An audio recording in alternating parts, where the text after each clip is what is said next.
G Huzur లాగా వారి యొక్క వ్యవహార సరళి ఈరోజు దేశమంతా కీర్తిస్తూ ఉంటే మోదీ పవన్ ని తుఫాను అని చెప్పి పొగుడుతూ ఉంటే మీరు ప్రేమించడంలో తప్పు లేదు.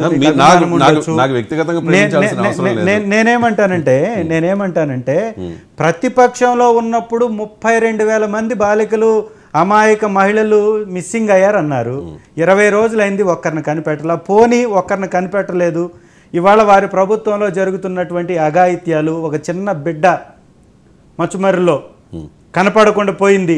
ఆ తల్లిదండ్రులను పరామర్శించడానికి 1 గంట టైం లేదు. అంబానీ గారి పెళ్లికి వెళ్ళి రావడానికి మాత్రం బ్రహ్మాండమైనటువంటి టైము, స్పెషల్ ఫ్లైట్లు, బ్రహ్మాండంగా ఉంది. ఉద్దానం కిడ్నీ వ్యాధిగ్రస్తుల గురించి పెద్ద పెద్ద మాటలు మాట్లాడితే వైఎస్ జగన్మోహన్ రెడ్డి గారు మా ప్రభుత్వంలో బ్రహ్మాండమైన హాస్పిటల్ కట్టారు. ఒక్క మాట కీర్తిస్తూ ఒక్క మాట మాట్లాడలేనటువంటి పరిస్థితిలో వారు నెట్టబోయబడ్డారు. ఇవాళ ఇసుక మీద కుంభకోణాల గురించి బయటకు వస్తుంటే ఒక్క మాట మాట్లాడలేనటువంటి పరిస్థితిలో ఉన్నారు. ఎందుకు ఇలాంటి సందర్భం వచ్చింది అంటే స్వతహాగా సొంతంగా 175 నియోజకవర్గాల్లో పోటీ చేయలేక, ఆ పార్టీని ముందుకు నడపలేక ఇంకొకరి సపోర్ట్ తోటి గెలిచారు. మేము కాదనట్లేదు, గౌరవిస్తున్నాం. కానీ అదే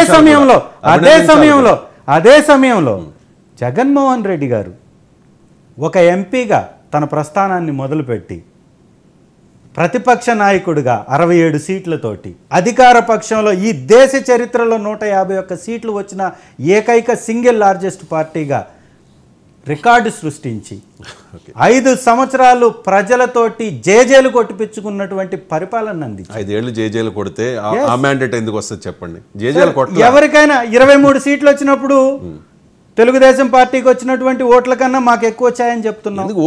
చూడరు మీరు, సీట్లు వస్తాయి సార్, మరొకసారి వస్తాయి. అంటే 5 ఏళ్ళు వెయిట్ చేయాలి కదా. ఖచ్చితంగా జగన్మోహన్ రెడ్డి గారు చెప్తున్నారు మీరు ఇలా కళ్ళు మూసుకుని తెరవండి, 5 ఏళ్ళు గడిచిపోతాయి అని చెప్పి ఏదో మీ నాయకుల్లో భరోసా నింపే ప్రయత్నం చేస్తూ ఉన్నారు.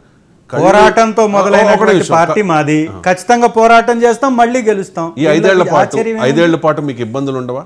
ఎన్ని కేసులు పెట్టినా, ఎన్ని కేసులు పెట్టినా వీఆర్ రెడీ అని చెప్పి ఏదో జగన్మోహన్ రెడ్డి గారు కాస్త వైరాగ్యంతో, ఆవేదనతో ఆయన ఏదో చెప్పారు. బట్ ఓకే, జగన్మోహన్ రెడ్డి గారికి ఆయనకు ఉండే ఇబ్బందులు ఉండొచ్చు. నాకున్న సమాచారం మేరకు ఆల్రెడీ A3గా పెట్టారు.